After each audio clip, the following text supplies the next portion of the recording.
News feed scroll করতে গিয়ে এরকম একটা ছবি দেখলাম, যে ছবিতে বসে আছে তারেক রহমান হাদির কবরের উপরে, তার পায়ে আবার জুতা পরা। এছাড়াও বিগত কিছুদিন ধরেই তারেক রহমান আসার পর থেকে দেখছি বিভিন্ন ছবিতে যেখানে দেখা যাচ্ছে তারেক রহমান তার পরিবার সহ কিংবা তারেক রহমান একা হাদির কবর জিয়ারত করতে গিয়েছে। এই সকল ছবিগুলো দেখে আমাদের সকলেরই মনে হবে আমাদের প্রিয় ভাই হাদি তারেক রহমান বোধহয় অপমান করতেছে, কিন্তু সত্যিটা আসলে তারেক রহমান এরকম কিছুই করে নাই। জানি না কারা কেন কিভাবে এই ছবিগুলো এডিট করে এআই দিয়ে বানিয়ে আপলোড করছে সোশ্যাল মিডিয়ায়। এখানে তাদের উদ্দেশ্য কি শুধুই ভিউ, নাকি এর পিছনে আরো কিছু রহস্য লুকিয়ে আছে? কিন্তু আপনারা সবাই ভুলে যাচ্ছেন এই ওসমান হাদি ভাই আমাদের জন্য লড়াই করতে যেয়ে শহীদ হয়েছে। ওসমান হাদি চেয়েছিল এই দেশের মানুষের জন্য গণতন্ত্র প্রতিষ্ঠিত হোক। তার একটা ছোট্ট বাচ্চা আছে, সেই বাচ্চার মুখের দিকে তাকায় নাই, তার ফ্যামিলির মুখের দিকে তাকায় নাই, পরিশেষে নিজের জীবনের মুখের দিকেই তাকায় নাই। আমাদের জন্য গণতন্ত্র প্রতিষ্ঠা করতে যে সে নিজের জীবনটা অকালে হারাইলো, কি নিষ্ঠুর ছিল তার মৃত্যুটা।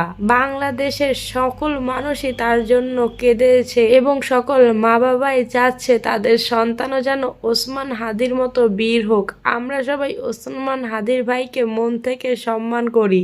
সে একটা মানুষ যে আমাদের গণতন্ত্র প্রতিষ্ঠা করতে যে নিজের জীবনটা এভাবে অকালে হারাইলো। এই দেশের মানুষ তাদের গণতান্ত্রিক এবং অর্থনৈতিক অধিকার ফিরে পাক। আজকে ওসমান হাদি ভাইয়ের মৃত্যুর 1 মাসও হয় নাই, আমরা তাকে ভুলতে বসেছি, কিন্তু এই আমাদের জন্যই কিন্তু এই ওসমান হাদি ভাই মারা গেল আমাদের গণতন্ত্র প্রতিষ্ঠা করতে যেয়ে। আজকে তাকে নিয়ে এত হাস্যকর পোস্ট আসলেই মেনে নেওয়া যাচ্ছে না।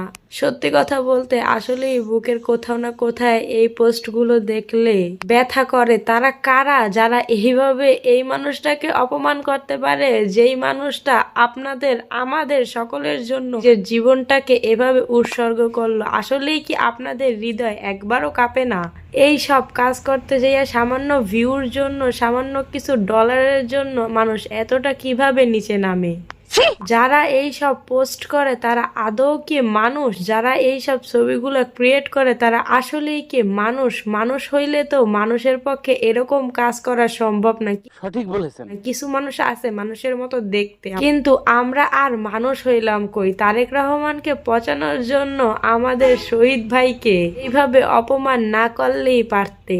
ওহে জাতি শোনো, যারা আমাদের ভালো করতে চায়, আমাদের গণতন্ত্র প্রতিষ্ঠা করে দিতে চায়, যাতে আমরা শান্তিতে জীবনযাপন করতে পারি, এইটা নিশ্চিত করতে চায়, তাদের তো তারা বাঁচতে দেয় না।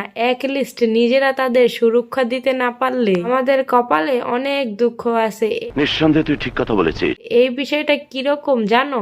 ওই যে ভোটের সময় যখন নেতা নেত্রীরা 1500 টাকা করে একটা ভোট নেয়, ওই টাকাটা যেমন আমাদের মাথার উপর দিয়ে যায়, কিন্তু আমরা নগদ টাকা পাইয়া যে নিজেকে পিছনেই নিজেরা বাস দিতেছি, এইটা যেমন আমরা বুঝতে পারি না। আর আমরা যেই সময় কিছু ডলারের জন্য এইসব কাহিনী করি, বিষয়টা ঠিক ওরকমই হয়ে যায়। বলতেছি ভালো হয়ে যাও, ভালো হইতে তো আর পয়সা লাগে না, ঠিক না?